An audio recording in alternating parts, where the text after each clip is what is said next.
السلام علیکم۔ خلفائے راشدین اور آج کے حکمران، دیکھتے ہیں حافظ احمد صاحب کے ساتھ۔ آج کا عنوان ہے خلفائے راشدین اور آج کے حکمران۔ حضرت عمر بن خطاب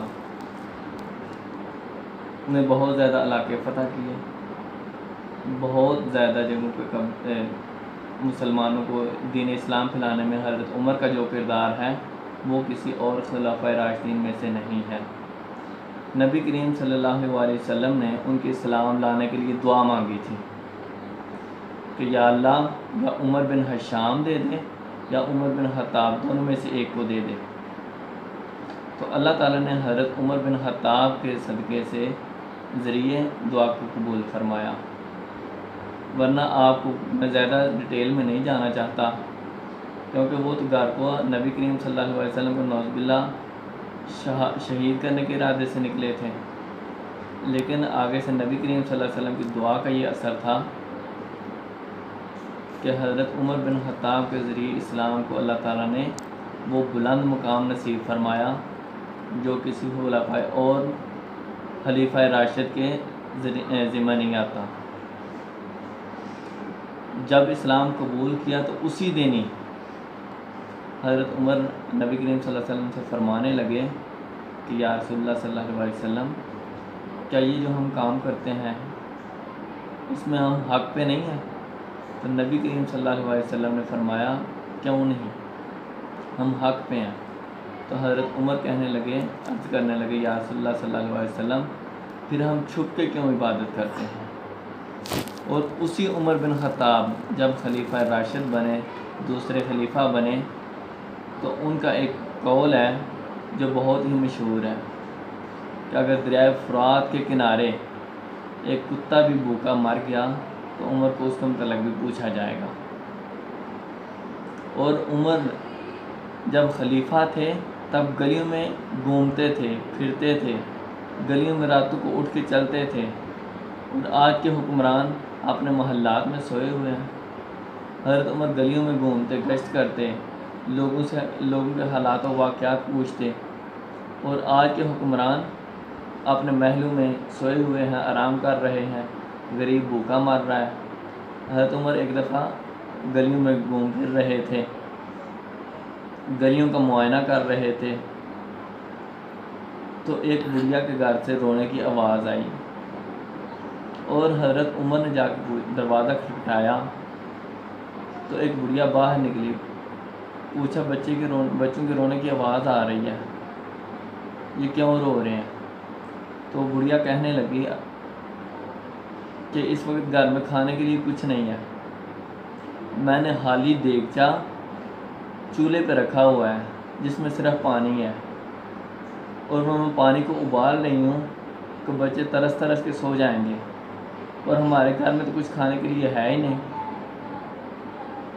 حضرت عمر کی آنکھوں میں آنسو آ گئے، اور جا کے کہا، جا کے ایک بیت المال سے ایک بوری گیہوں کی لی، یعنی گندم کی، اور کچھ اور بیت المال سے خزانے کے مال سے نکالا اور بڑھیا کے گھر پہنچا دیا۔ اور بڑھیا یہ دیکھ کر کہنے لگی کہ عمر کی بجائے آپ کو خلیفہ ہونا چاہیے۔ تو حضرت عمر کے آنکھوں میں آنسو آ گئے اور کہنے لگے، اے بڑھیا میں ہی عمر ہوں۔ اور دیکھتے ہیں کہ حضرت ابو بکر صدیق کے کیا کمالات تھے۔ حضرت ابو بکر صدیق کے دو واقعات میں آپ کے سامنے پیش کرتا ہوں کہ ایک دفعہ جب حضرت ابو بکر صدیق نے خلافت سنبھالی تو اس وقت کیا ہوا کہ لوگوں نے زکوٰۃ دینے سے انکار کر دیا، یعنی بہت زیادہ فتنے اٹھے، جن میں سے دو فتنے بہت زیادہ خطرناک تھے۔ ایک یہ کہ کچھ لوگوں نے، یعنی مسیلمہ کذاب اور طلحہ کذاب نے جھوٹے نبی ہونے کا دعویٰ کر دیا۔ حضرت ابو بکر صدیق نے ان کے خلاف بھی جنگ لڑی، اور اس کے علاوہ کچھ لوگوں نے زکوٰۃ دینے سے انکار کر دیا۔ تو سیدنا صدیق اکبر رضی اللہ تعالیٰ عنہ نے فرمایا کہ میں ان کے خلاف بھی جہاد کروں گا جو اونٹ کے ساتھ نبی کریم صلی اللہ علیہ وسلم کے زمانے میں ایک رسی دیتے تھے، اور آج وہ رسی دینے سے بھی انکار کریں گے تو میں ان کے ساتھ بھی جہاد کروں گا۔ لیکن جب حضرت ابوبکر صدیق کا دور ختم ہوا تو پھر کیا ہوا؟ وہی لوگ جو غریب کی چکی میں پس رہے تھے پہلے، انہوں نے زکوٰۃ لینے سے انکار کر دیا، یعنی کہ ان کے حالات ایسے بدل گئے کہ لوگوں نے زکوٰۃ لینے سے انکار کر دیا۔ حضرت عمر ایک دفعہ پھر رہے تھے اسی اندازے میں، لوگوں کا معائنہ کر رہے تھے، تو شتر بانوں کا ایک گروہ وہاں کھڑا تھا۔ وہ کہنے لگے کہ اے عمر، تیری حکومت کا دور جتنا بھی بہتر ہے ٹھیک ہے، اپنی جگہ ہے، لیکن تو ابوبکر کی دور حکومت تک نہیں پہنچ سکتا۔ وہ حیران ہوئے کہ میں نے اتنے مربع میل حکومت کی ہے، تو اس کی وجہ کیا ہے؟ اور دوسرا یہ بھی ہے کہ لوگوں نے زکوٰۃ لینے سے بھی انکار کر دیا ہے، اس کی وجہ کیا ہے؟ انہوں نے پوچھا کہ حضرت ابوبکر صدیق، ان شتربانوں سے پوچھا کہ حضرت ابوبکر صدیق آخر کیا کام کرتے تھے، کیا عمل کرتے تھے جس وجہ سے تم یہ کہہ رہے ہو؟ انہوں نے کہا کہ حضرت ابوبکر صدیق کے کسی کام کا نہیں ہمیں پتہ، ایک کام کا پتہ ہے کہ وہ ادھر ایک پہاڑی ہے، ادھر جاتے ہیں، آگے نہیں پتہ ہمیں کچھ بھی معلوم ہے کہ وہ کیا کرتے تھے کیا نہیں تھے کرتے۔ تو حضرت عمر بھی ادھر چل پڑے، اور وہاں جا کے دیکھا ایک بوڑھا آدمی بیٹھا ہوا تھا، اور بوڑھا آدمی اس کے پاس نہ کچھ کھانے کے لیے تھا، غار میں وہ تھا، نہ اس کے لیے کچھ کھانے کے لیے تھا، اس کے پاس نہ پینے کے لیے۔ حضرت عمر کے دل میں یہ خیال آیا کہ شاید حضرت ابوبکر صدیق اس کو کھانا لا کے دیتے تھے، اور حضرت ابوبکر صدیق حضرت عمر بھی گئے اس کے لیے کھانا لے آئے۔ اور اس آدمی کی کیا نشانی تھی؟ وہ نہ دیکھتا تھا نہ سنتا تھا، صرف زبان تھی اس کے منہ میں، صرف بولتا تھا، نہ وہ سن سکتا تھا نہ دیکھ سکتا تھا۔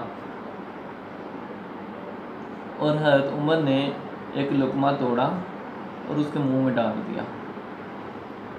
اس آدمی نے ایک جملہ بولا آگے سے، وہ جملہ کون سا ہے؟ بڑا توجہ والا ہے۔ وہ جملہ یہ ہے کہ آج لگتا ہے ابوبکر صدیق کا دور خلافت کا دور ختم ہو گیا۔ وہ کہنے لگا کہ آپ کو تو نظر نہیں آتا، آپ کیسے بتا رہے ہیں کہ میں ابوبکر نہیں ہوں؟ آپ تو سن بھی نہیں سکتے کہ آپ کیسے کہہ رہے ہو کہ میں ابوبکر نہیں ہوں؟ اس کی وجہ کیا ہے؟ وہ کہتے ہیں کہ آپ کو پتہ ہے کہ میں سن نہیں سکتا، آپ کو پتہ ہے میں دیکھ نہیں سکتا، لیکن ابوبکر کو یہ بھی پتہ تھا کہ میں کھا بھی نہیں سکتا، میرے منہ میں دانت بھی نہیں ہے۔